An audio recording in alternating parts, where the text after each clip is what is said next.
Welcome, everybody, to another great CEO podcast. My name is Jim Schleckser. I'm here with Sean Hopwood from Day Translations. Hey, Sean. Hey, thank you.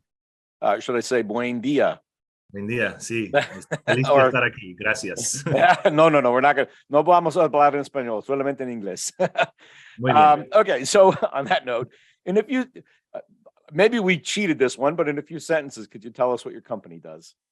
We're a translation company, and it has expanded into do a lot of things. You know, when people think of translation, sometimes they'll just immediately think of something like Google Translate, or they'll think of the movie The Interpreter. But there's so many things we do. It goes from, we translate documents for immigrants to come to the United States, all their birth certificate and marriage licenses, stuff like that. Those are the really small things. But then we get to the big things like technical video game translation, where we'll translate a video game for Microsoft or Sony, and we'll translate it into multiple languages. We'll do the quality assurance on it. We'll make sure that all the screens are correct, all the subtitles are correct on the bottom.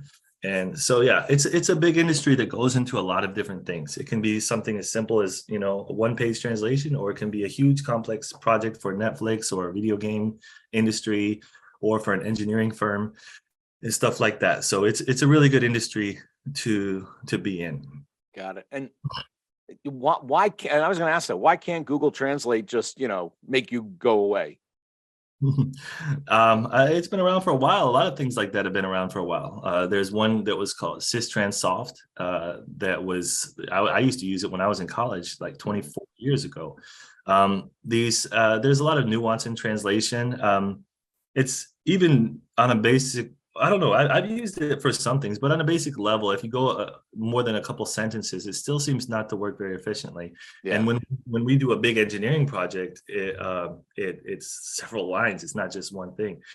But there's a lot of technology that we use that incorporates some of the same things that Google Translate does, like machine translation and translation memory.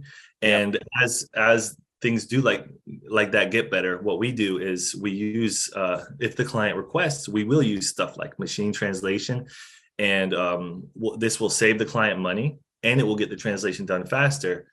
But sometimes when we do use that, it doesn't turn out well, and then we have to rewrite the whole translation. So I don't see it. It's not perfect right now, but we'll use whatever the client wants. If they want us to use machine translation, we'll use that to speed up the translation and reduce their costs. If they want it, if it's like a poem or a book that needs to be perfect, we won't use any machine translation, right. And it'll be totally written in a creative fashion. So got it. Interesting. Yeah, I've used it for things, and then I'll look at it, like to Spanish, and I know Spanish. I'm like, what the heck is it thinking? Like, that's not what I meant, right? So it misses some context, I think. So what's your competitive advantage? I mean, there are other organizations that can provide translation services. Why do people come to your firm? Yeah, that's a big issue, because there's a lot of competition. There's a lot of translation companies out there. There's huge ones like Lionbridge and TransPerfect, making billions. And then we're still trying to get to that level. But our competitive advantage right now is definitely our human aspect and the detail that we put into everything. Everyone who works at our company everyone is multilingual. Yep. There's not one person at our company that doesn't speak 2 languages at least. And we understand the industry. We have passion for languages, and we're very detail oriented.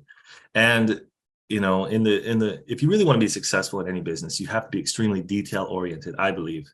It comes down to the way you speak to clients, the way you speak differently to different people, the way you kind of localize the way you talk. Those things are important. So I think the most important thing is our human detail, but also I'm a very technological person, and I'm always trying to push us forward and innovate. So innovation and the human detail, I think, are some of the things that really separate us from the other companies. Interesting.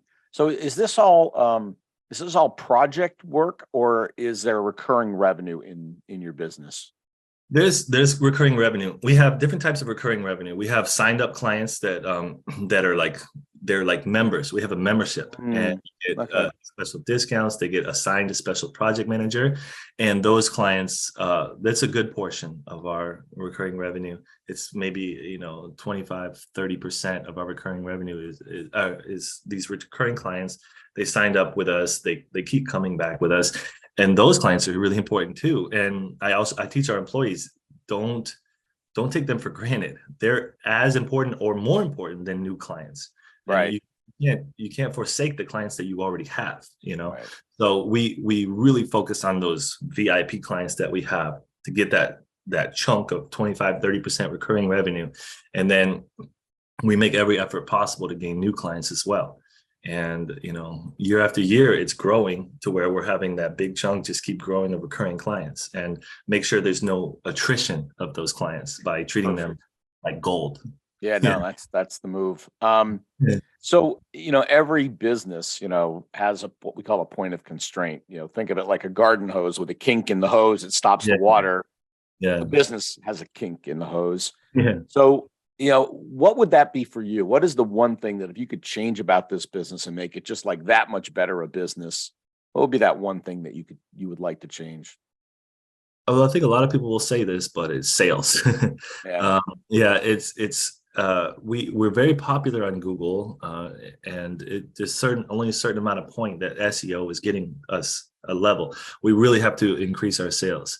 I've gone to translation conferences where our competition will have like 25 sales representatives at the conference. Yeah.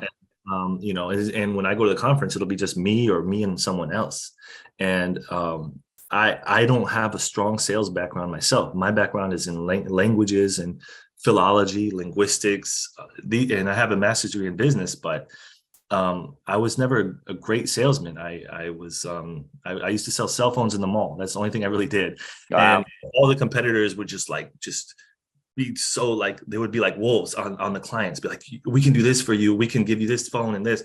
And I would just tell them how it is. I'm like, here's this phone and this is what it does. If you want it, and so I really personally, as an individual, I have to change that about myself. And since I'm the president of the company, that would help change our whole outlook on sales. There's like these companies that have like 15, 20, 25 sales representatives at the conferences, making calls, pushing sales. So that's one thing we got to do, and that was the larger B2B clients, sales. Got it. Well, I mean, or get some people that are great at it. Doesn't have to be you, right? So, it doesn't have to be. So how many hours a week do you work nowadays? It's reduced. I'm not going to make some crazy claim. I would say it's like 60 to 70 hours a week now. Some people say, oh, I do 100 or whatever, but I'll do 10 hours or 12 hours a day during the week, and then the weekend I'll do 5, 6 maybe. And I've really tried to focus on my quality of life. And I was working before. When I started for maybe 10 years straight, I was working around 15, 16 hours a day. Oof. And and then the weekends I would work maybe 8 to 10 hours a day or more. And so it was a lot. And I've learned to kind of let go and trust my employees and realize it doesn't have to be that way. I've always kind of had this insecurity in myself. I'm like, am I smart enough, or do I just have to work super hard to be successful? So I've chose the latter, and I've always worked super harder because I wasn't totally confident in my mental abilities. And so now I'm trying to organize that, hire people who are smarter than me in a lot of things, and trust them. So now I'm down to maybe 60 hours a week, something like that. You're still kind of high average for CEOs, by the way. So we get you down a little bit more over time. Yeah. So, as you've done this, sort of shrank the number of hours that you're working, what is one major responsibility that you've delegated to somebody else? There's a lot. One that I could think of is letting go of the hiring process. I wanted, for so long, I wanted to control every person that was hired at my company. I wanted to speak to them before they were hired. And now we have about 80 people. And it's getting to the point where if I really want to expand, I have to let go and let the HR people do that. So recently I told them, you no longer need my approval to hire people. Wow. You just hire who, you know me, you know what I like, you know that what we stand for as a company, and I trust you. And so, and I really trust our HR manager. She's wonderful. And so I tell her, you know, I let go. You can, I have to let go of that process, and I trust you to do that. And it also, it actually makes the company grow more because these people feel more sense of responsibility, and they do more. And I turn my job into like letting them know that I trust them, and it works. It works really well. Very cool. Awesome. So how would you describe, you know, we're talking about leadership there. How would you describe your leadership style? I researched some. There was one that, I mean, it could be, I was trying to do the servant leadership style that people have been talking about. It's not 100% like that, because I do like some, you know, level of control. But I read about the servant leadership, and the past couple of years, I've just been speaking to my employees, and I say, what is it that I can do for you to facilitate your job? And that style's been working pretty well for me. So I think it's probably 75% like a servant leadership style. Yeah. And also kind of trying to continue to build myself up as a respectable person in their minds. So and let them know that I did start the company, so they can come to me with any questions they have, and then I go in and I help where I can. But I realized that I can't do everything, and I've researched a couple of things. Like I researched the CEO of Starbucks, and Starbucks did wonderful, and then when he left, they started doing really badly. Yep. Mm-hmm. So I think maybe he did not empower people enough before he left, so that it could run on its own. And so I kind of, one thing that I really have done my entire life is I've learned from other people's mistakes instead of my own. And I think that's a really good quality to have. Nice. You know? Yeah. I mean, I still make a lot of mistakes, but, you know, try to learn from other people's too. Yeah, that's great. I tell people, if you think you've got your team developed, go on a 2-month vacation to, you know, Botswana. Yeah. See what's left when you come back. Right? So yeah. Speaking of that, so maybe the last question, you know, what do you do for fun? I enjoy my life. I've been told that I know how to enjoy life. I do a lot of gardening now. I'm crazy about it.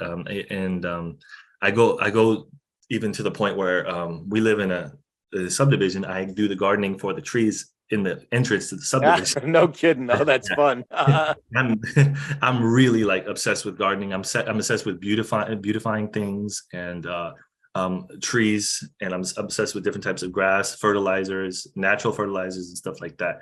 So that's one thing that after I bought a house, which I bought a house for the first time like a few years ago.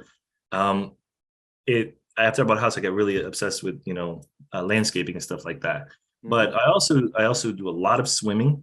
I live 8 minutes from the beach. I live in Tampa, Florida.